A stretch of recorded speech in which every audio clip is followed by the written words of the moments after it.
So this is the South America vlog. I spent 5 weeks in South America with my brother James. We visited Peru, Argentina, Chile and Brazil. So after travelling around New Zealand in a camper van for a month, we dropped it off and headed to the airport to start our 26-hour journey to get us to Cusco in Peru. This is us before flight number 1 to Santiago. So we flew for about 11 hours from Auckland in New Zealand to Santiago in Chile. I watched a couple of films and James mostly slept. This is us about to get our second flight, flying to Lima from Santiago. We then flew for about 3 hours to get us to Lima in Peru, and James got some more sleep. This is us before our third final flight to Cusco. So we flew into Cusco and went straight to sleep in our hotel. For our first full day in Cusco, we went out to have a look around. We checked out the San Pedro market, which had different food stalls and lots of shops selling different things. We then went into the town centre, to the town square, which had a couple of churches surrounding it. We got some of the local currency, which was Peruvian soles, and then I went to go and get a SIM card, and we went on a walk up to a church where there was a nice viewpoint. We went into the church and also got to walk up the clock tower to the top. We then checked out an ancient aqueduct before going out to get some lunch, where I tried the local delicacy of guinea pig, but I don't think I'll ever have it again. Afterwards we wandered back through the town to our hotel. I was having a little look for some ponchos maybe to get, and we went out for dinner just next to our hotel. The next day we watched Sunderland draw with Bournemouth in the morning. We did some travel admin and I bought myself a down jacket to keep me warm on the trek. We've just been packing our bags tonight because tomorrow we start the Inca Trail to Machu Picchu over 4 days. So we get one big duffel bag which is carried by a porter. We have our day pack which we carry ourselves. Early start this morning. It's just before 4 o'clock, but I head off to start the Inca Trail. Bring it on. So we hopped on the bus and had some breakfast, and we met the rest of our group of 16, along with about 30 staff members, which were mostly porters to carry the bags. The trail had been closed all throughout February for maintenance, so this was the start of the season. So they had a special opening ceremony for us.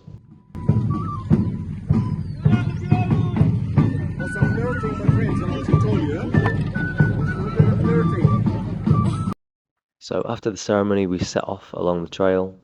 There was going to be 4 days of hiking before we reached Machu Picchu. Our guide gave us some prickly pears from the cactus to try, and we stopped at a viewpoint for this ancient Inca city. The edge of this city was winding to try and warn people that there were snakes nearby. And towards the end of the day we wandered into a festival because it was the opening day of the Inca Trail. So this sort of party was people dancing around the tree, and we each took turns to try and chop down the tree. We had to leave before the tree fell down, and we had about another hour uphill before we got to our camp. So the porters had carried the entire campsite up and had it all set up for when we arrived. These guys were pretty solid, carrying 20-kilogram backpacks. And there were no showers at the camp, so we were just having quick washes out of some pots. Every meal we had was really good. They were carried a whole kitchen with them, and the chef made really good meals every mealtime. The next day was another early start before 5, where we wandered through the forest for a while, with a little bit of rain, and it was quite a lot of elevation at over 3,000 meters. So it was pretty tiring, but we reached the highest point on the trail, which was the first pass of the day, at over 4,000 meters. It was good that we had 2 days to acclimatize to the altitude in Cusco, because as you were hiking up to this point, you could really feel the lack of oxygen. At the top, we stopped off for some group pictures before we set off back down the valley. Day 2 of the Inca trek. Going pretty well. We stopped off at the bottom of the valley for some lunch. We had some nice soup at the start of every lunch and dinner, and we were well fed on all of our meals. We had really good food and plenty of it. After lunch we made our way to the second pass of the day. The Inca Trail was built for the Inca king, as he would have holidays at Machu Picchu. He went this way over the mountains to avoid the valleys where he might be ambushed. We stopped off at this ancient site, which our guide told us that this was believed to be a garrison. so that if Machu Picchu was attacked by enemies along the valley, soldiers could come from this garrison and attack the enemies from behind. After this, we were pretty close to our camp for the night, where there was some nice views of the mountains. On day 3, we had a bit more time during the day, so we had an introduction to all of our porters and the chefs that had been travelling with us. Then our guide quickly showed us how they can make rope from grass and gave us a tour of another site. Okay, who built this place? I'm sure the Incas people. Which city? Machu Picchu Inca population. Why? Because from here, they were studying the constellations. We then spent most of the day going downhill before we reached another site, which was a good spot for another group picture. And we went past a group of alpacas, which you could get very close to. Then once we reached our campsite, we had some more good meals to keep us going, and we had another tour of another site on the evening. This site was used to provide food for the people in Machu Picchu. Beast. Then for our final meal of the trip, the chef managed to go all out and somehow make a cake without an oven. On our last day of the trek, we were up really early, about 3 o'clock in the morning, to do the final part of our journey to Machu Picchu. Unfortunately, the weather wasn't really on our side as it was raining and foggy, so we weren't quite sure if we were going to get a clear view of Machu Picchu when we got there. We made it to the sun gate, where the sun would shine through onto a particular building during the summer solstice. Thankfully, by the time that we'd walked through the rain to Machu Picchu, the fog had started to clear and we could see the city. There were still some parts of fog, so we had to make sure we took our pictures whenever the fog cleared. So we made sure we got a couple of good pictures, and one of the couples in the group also got engaged. We then had a tour of the inside of the city, where there was llamas that the government had brought in for tourists and also to keep the grass short. What the hell? The Machu Picchu city was a holiday home for the Inca king, so he had his main palace with everything set up for when he arrived. We then had a tour through the king's palace, where we saw his bedroom and his dining areas. There were different living quarters for the different classes in the city, and there were also several temples throughout the city. We then stopped off for one last group picture with our t-shirts on, before we got the bus back down into the town, where we stopped for our lunch, and there was a bit of a dance show in the restaurant. After this, we got on the scenic panoramic train, which had lots of windows around it, and it was a very scenic train. There was some great mountains as we travelled along, and the conductor also put on this little show for us. So yesterday we finished the Inca Trail and got to Machu Picchu. Today we are taking it easy, just resting, doing some laundry.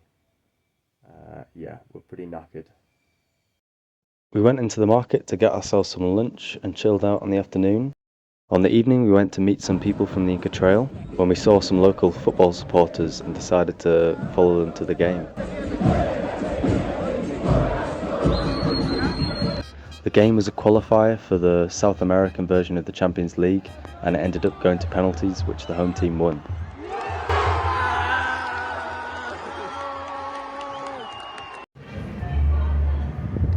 Another chill day in Cusco. Just taking it easy, heading to Lima tomorrow. So on our way into dinner we walked past a religious ceremony.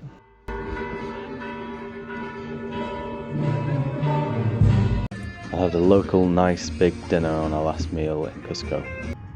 The next day we got a taxi to the airport and we were going to be travelling to Lima, the capital of Peru. And we went out for dinner with someone who was also on the Inca trek with us. This morning we watched Sunderland lose 1-0 to Port Vale, so now we're going to the beach.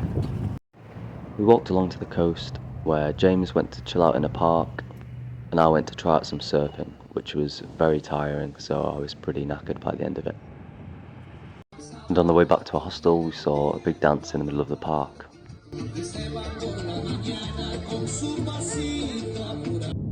The next day we left Lima and got on a 3-hour flight to take us to Cordoba in Argentina. Chill day in Cordoba today. I got myself a sim this morning, and this afternoon we've just been doing a bit more planning for Patagonia. So yeah, Cordoba was a little bit boring. We didn't have much to do there, so we were mostly doing some planning and got some money out of an ATM. The next day we left Cordoba and we were going to be flying to El Calafate in Patagonia in the south of Argentina. And James watched the Champions League whilst we took a 2-hour bus to take us to El Chalten in the north. This is quite a small and touristy town that you could do a lot of walks from. That evening we played a really big game of Jenga, which I obviously won. We were still a bit tired from the Inca Trail, and we'd done quite a lot of travelling, so we took the next day pretty easy. We went to go and do some laundry because the next day we were going to be doing a hike to Mount Fitzroy, which was meant to take 10 hours. So we fueled up a bit the evening before. Right, we're in El Chalten, in Patagonia, about to do a 10-hour hike to Mount Fitzroy. This is what we've come travelling for. Come on! So after paying a park entrance fee, we set off on the trek. Unfortunately, I wasn't feeling very well that morning, so I set off knowing I could turn back if I needed to. At one of the viewpoints for the Fitzroy mountain you couldn't really see it, but we carried on along the track a bit further and the clouds started to move away a little bit. After some pictures we kept on going along the track. It was pretty flat until it got to one point where everything just got a lot more uphill very quickly. But that did mean we've got some better views of the valley behind us. And after about 400 metres of elevation, we made it to the top where we got a good view of Mount Fitzroy. We spoke to some people at the top and they said they'd been waiting about 2 hours for the clouds to clear off, so we came at the perfect time. Even though I wasn't feeling well, the views were still incredible and definitely worth going. We shared a sandwich at the top and took some more photos. On the morning I wasn't too sure if I was going to go or not because I was feeling pretty unwell, but when we got up there I was definitely glad that I decided to come because the views were epic. Probably the best view I've seen in my life. So after spending a bit of time at the top, I was still feeling a little bit unwell, so we started to head back down the track, where we continued to get good views and could still see Mount Fitzroy as we were walking back. And it was quite a long way back, so we were both pretty tired by the time we got back to the hostel. The next day we watched Sunderland lose 1-0 to Brighton, and then we spent the rest of the day just chilling out in a cafe. The next day, James set off on another walk, but I wasn't feeling well, so I stayed in the hostel. And I'll wait for him to get back, and then we'll head to El Calafate tonight. On the afternoon, we got a 3-hour bus to take us from El Chalten to El Calafate. Next day, we set off on a tour to the Puerto Moreno Glacier. You ready to see the glacier? We first stopped at a viewpoint where you could see the glacier from, and we took some pictures. After this we took a ferry which took us across to the other side so that we'd be right next to the glacier. When we got to the other side we had a walking tour which took us towards the glacier, and we had a guide telling us different facts about the glacier. We stopped for a quick picture before we put on some crampons and helmets so that we could go on a walk onto the glacier. Once we were up there we had some opportunities for photos and videos. The ice was very blue. There were some sections that had black parts in, but that was just sediment from the rocks as the glacier churned up the earth beneath it. But the glacier was a really beautiful blue, and whilst we were walking back I had to keep on turning back just to look at it one more time. After the glacier we ordered empanadas for our dinner. The next day we left El Calafate and got onto a bus that was going to take us to Puerto Natales in Chile. And it took about 7 hours and we had to cross into the Chilean border. In Puerto Natales, heading to our hostel. It's a bit chilly. We've just been to get some sandwiches and food and snacks for whilst we're on the W trek. We've got a lot of food whilst we're on the trek, but we only need food for maybe one day, but we've got quite a lot, so we should be alright. We're in Puerto Natales in Chile, about to do the W trek, which is a 5-day trek. So on that morning we got a bus to our start point. We left our bags at our campsite because we were returning there that night, and we headed along the track that was meant to take us to Torres del Paine. There were some refugios along the way that these horses were taking supplies to. And we reached a steep section before we got to Torres del Paine. But unfortunately when we got to the top it was foggy, so we couldn't see the towers. So this is what it was supposed to look like, but unfortunately we couldn't see it even though we waited a little while at the top. But we headed back down to our camp where we bought some Doritos and we also got a free drink. This was our floating tent that we'd be staying in for the night. It's half 8 on the W trek. It was very cold last night. We're both in double sleeping bag. 'Cause it's cold day, but might be clear. Might be a nice day. Hey James.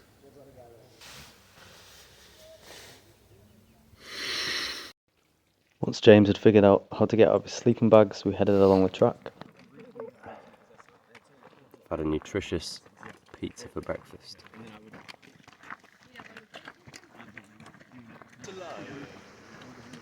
This was probably one of the harder days of the trek. I think because we were having to carry our fully packed big bags.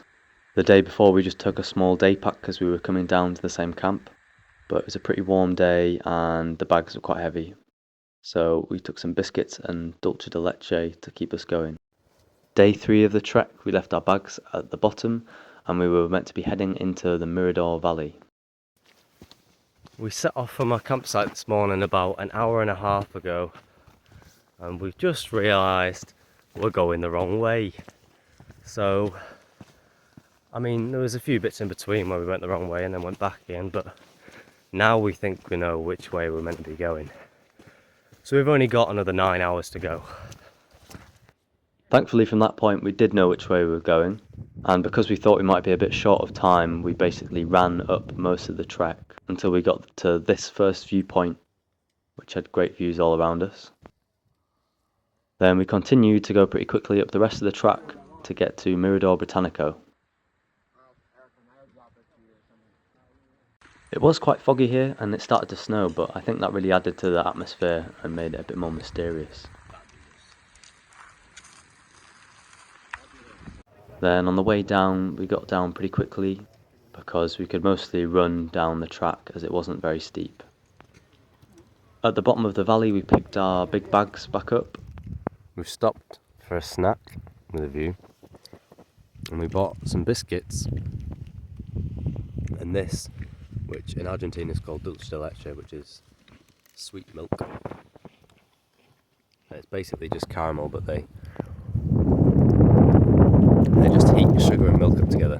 Too good, and it's pretty nice. The next morning, after having the luxury of staying in a bed at the campsite, we had a bit of extra time that day. The hike wasn't too long, so we watched the derby between Sunderland and Newcastle, which put us in good spirits because Sunderland managed to beat Newcastle at their ground. After the game we set off just before midday, and this was quite an easy hike because it wasn't too long, so we took our time stopping off at different points. And this was a nice and clear sunny day, so it made a pretty good day to see the glacier as we were walking along our path. And just after we stopped for lunch, we saw this southern crested caracara that stopped off. And throughout the trek there were lots of fresh springs that we could fill our water bottles up at, which meant we didn't need to carry too much with us throughout the trek. And at the end of the day we dropped our bags off at our refugio and headed along to the viewpoint of the glacier. For the first day of the trek we'd brought our own food, but after this we were eating in refugios, and that food was much better than the horrible sandwiches we'd brought with us. Rainy day in Chile, coldest day, but it's our last day of the W trek, so we're heading back and hopefully get the ferry on the way back. So because it was rainy on our last day, we walked pretty quickly and did it in about half the time of the day before. So we waited in the refugio for a while, and then we got a ferry and a bus that took us back to Puerto Natales. And the next morning we were getting a bus from Puerto Natales to El Calafate, as that's where we would be flying from the day after. James made himself a friend at the border control, and there was quite a few stray dogs all throughout South America.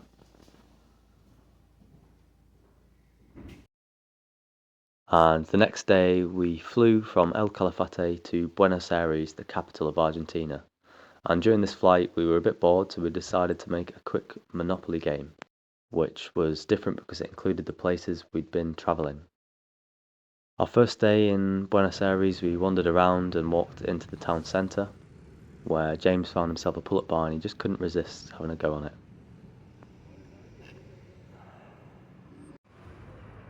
On our second full day in Buenos Aires, we went on a bike tour. This took us to a few different areas in the city, including the Boca Juniors Stadium. We then cycled to the nature reserve, which we managed to have a walk around. This was huge and surprising to see in the middle of the city. And afterwards we went into the centre of the city to see the changing of the guard. After our tour we stopped off at a busy pizza restaurant, and that evening we headed back to the Boca Juniors Stadium to watch Argentina play Mauritania. Now, we didn't get to the stadium super early, and this meant that we were mainly seeing stuff from behind people's heads as it was very crowded, but we did get to see Messi play. The next day we were waiting for our flight, so we had some breakfast and then we went out to get some Argentinian steak for lunch, which was probably as good as they say it is. Then on the evening we were meant to be flying from Buenos Aires to Iguazu Falls, but unfortunately on the 25th flight of the trip there was a problem with one of our seats, which meant we couldn't fly, and we were very well compensated with a pretty rubbish meal, and our next flight would be the next morning, so we were waiting around in the airport. But James nestled himself nicely onto one of the Starbucks sofas, which he probably slept on for maybe an hour before he had to move whilst they cleaned Starbucks, and then he managed to make his way back onto it, and I think I maybe got 2 hours sleep this day. But at the end of all of our troubles we did fly from Buenos Aires to Iguazu the next day, and we were both pretty tired, but we only had 2 full days to do Iguazu Falls from the Argentinian and Brazilian side. So in our sleep deprived state we went onto the Argentinian side of Iguazu Falls. After our train we saw these plush crested jays which were in the park, and we walked along across footbridges which were hovering above the water and ran across the span of the top of the river, which was really wide and pretty beautiful. At the end of the track we got to the viewpoint of the falls. This was quite a busy area as everyone was trying to take their pictures, and I think this is the best spot to see the falls from, and as it was the first spot we went to we were blown away by it. And walking through the park to the next trail we saw these wild capuchin monkeys, and we went to a second trail which took us to another section of the falls as there were lots of different waterfalls all throughout. The next day we travelled into Brazil to see the Brazilian side of Iguazu Falls. From this side you got a full view of the second part of the falls which we went to the day before, but you could see a lot more from this side. The next section that we went to you could see quite close to one of the sections of the falls and saw the same section we saw the day before. After this we did a jungle tour, which was really just walking through some trees before we went to a really long queue to get on a boat. We've been waiting in line about an hour and a half to get on this boat.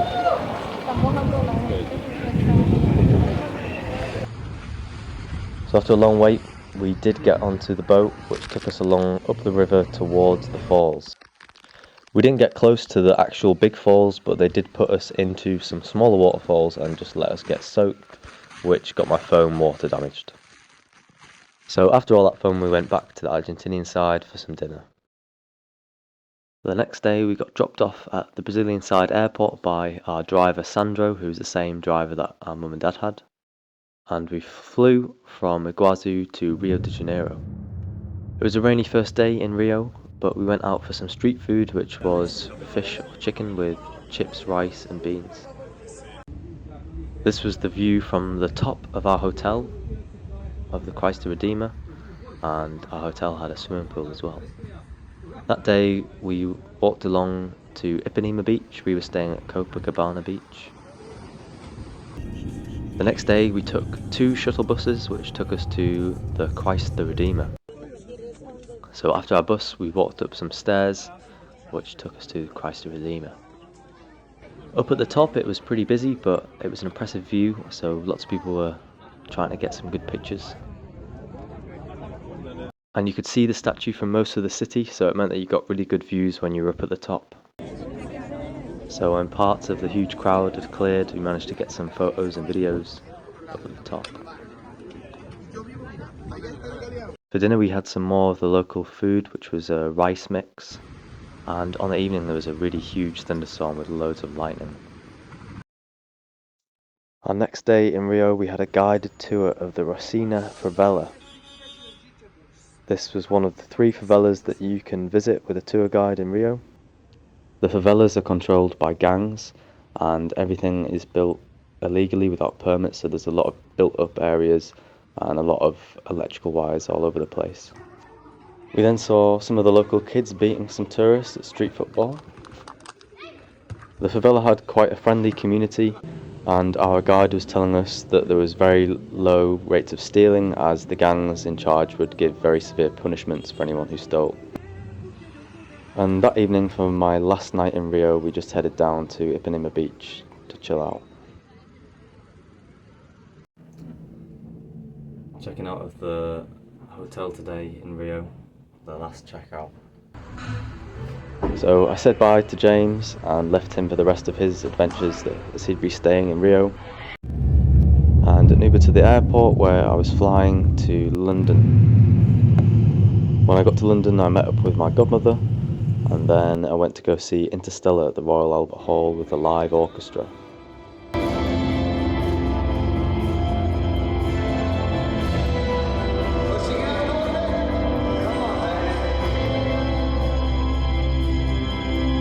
I then got the train home to Darlington and met up with my family at the station.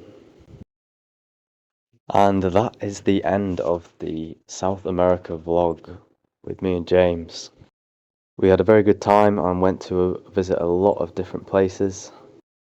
It was pretty jam-packed, we did loads of stuff, but it was definitely a great way to finish off the travels.